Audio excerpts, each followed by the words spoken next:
Good morning. I am like wearing myself out trying to make my bed. I will show you how I make a bed in a minute. I have reorganized my magnets and put them kind of a bit differently than last time. All of the brown metal and wood ones are there. The license plate montages are here. Random ones are there, including when I was on The Price is Right.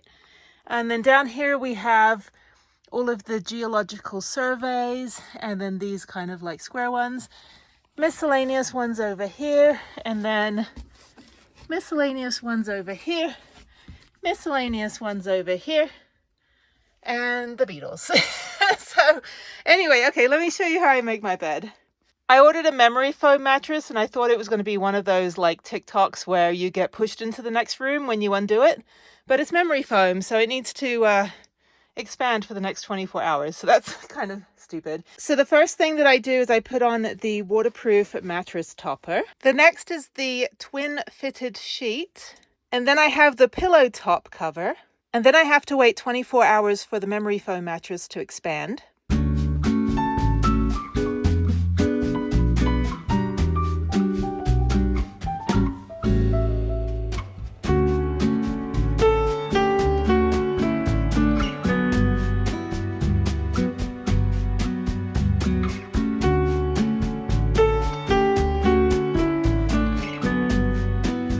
Okay, so that only took like 2 hours for the memory foam to expand in the van because it's kind of warm. So now what I need to do is make sure that it fits. I might have to cut part of it, like in the end, probably to like where these dots are.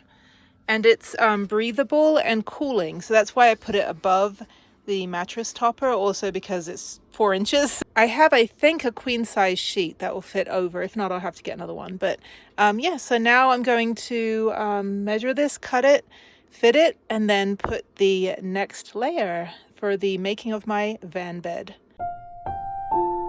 The memory foam has been cut and it fits. That's perfect. It's a bit bigger than my previous memory foam, which is fine. It's super comfy. I laid on it and I didn't want to get back up. Okay, now I'm going to put the next sheet and then the quilt and then the decorative blankets. Okay, that looks great. It's like the meme that says mattress companies and fitted sheet companies need to get on the same page. There's no reason you should be putting a shower cap on a refrigerator. That's exactly what it's like. Oh, this looks so good. It's a little bit taller than I'm used to, but it's fine because now I have a little desk area that I'm building, so I won't be sitting on my bed and working all the time. So next I have my quilt. That looks great. Okay, now for the first decorative blanket. Okay, that's the first decorative blanket, and before you say anything, I'm British-ish, and this is a Beatles van. So, because all you need is love, the Beatles, the Beatles, the Beatles, Billy, Glenn, Mal, and Kevin, the Beatles, all you need is love. And just more proof that this is a Beatles-themed van, this is my second decorative blanket. Now, it looks like a lot of blankets, but I'm constantly in different temperatures, and sometimes it's hot at night, sometimes it's cold at night. So having layers is definitely a plus when you have van life because you're constantly fighting temperatures and trying to make sure that your van is as comfortable as possible.